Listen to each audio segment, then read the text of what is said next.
Hey everybody, today I have a Kenmore steam dryer, and let's open it up. And right here you can see there is the model number and the serial number. I hope my camera has focused on it. And what has happened is they said it was working, but it had no heat. So the guy that owned the dryer went online and found out that, hey, it sounds like it's the high thermostat, high limiter has gone bad. So they got a high limiter, they put it in, it worked twice, and now it's back the same way, no heat. So I told them, I said, you need to go look at your dryer exit hose to see if it's clogged up. They haven't done that yet, but they brought the dryer, he brought the dryer in because it's a lot easier to work on it here than it is at the house. So, and this dryer here is very difficult to take everything apart. So we're gonna show you how to put the high limit switch in without taking it apart. Sort of, okay? So let's get the machine where I want it, and I'll come back and show you what we're gonna do. Okay, we went ahead and laid the machine on its side, and this machine has this little porthole here to make it a side exit. Sometimes they're back exits, sometimes they're side exits. You have to buy it that way. You can't switch it. So you go ahead and you remove this. They already broke the tab, but it's got two little tabs, so that comes out. And now we're looking inside the dryer, and you can see how much lint there is in the dryer. Hey, you already cleaned out some of the lint, right? Yeah. And he already cleaned out some of the lint. That's why I seem to think that the dryer hose in the house is clogged. So if you look down there are two switches. The switch on the right is the high limiter. It's got the red and white wire going to it. That's the one that we need to change. We do believe that has tripped again and is no good. So now we should be able to reach our hand in here with a Phillips screwdriver and get that apart. So let me get a Phillips screwdriver and we'll get that out, and we'll take a multimeter and test it to see if it is actually bad. But I think it's going to be bad. Let me pop the camera off to give you a better look at that limiter that we're going to get out. It has two Phillips screws in it and the two wires. And that's another thermostat there. I don't know what that one's called, but see all the lint in this machine? I do believe that's probably what's happening.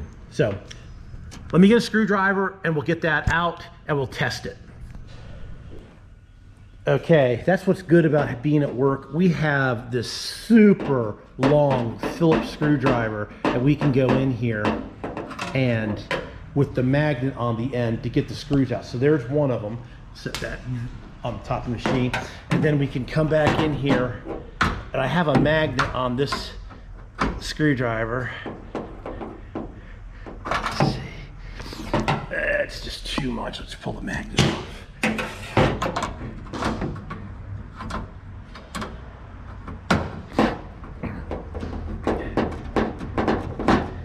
All right, and there's the second one.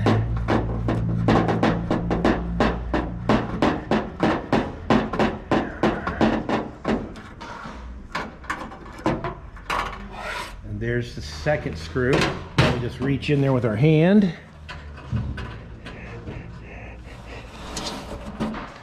And there is the new high limiter that we think we blew.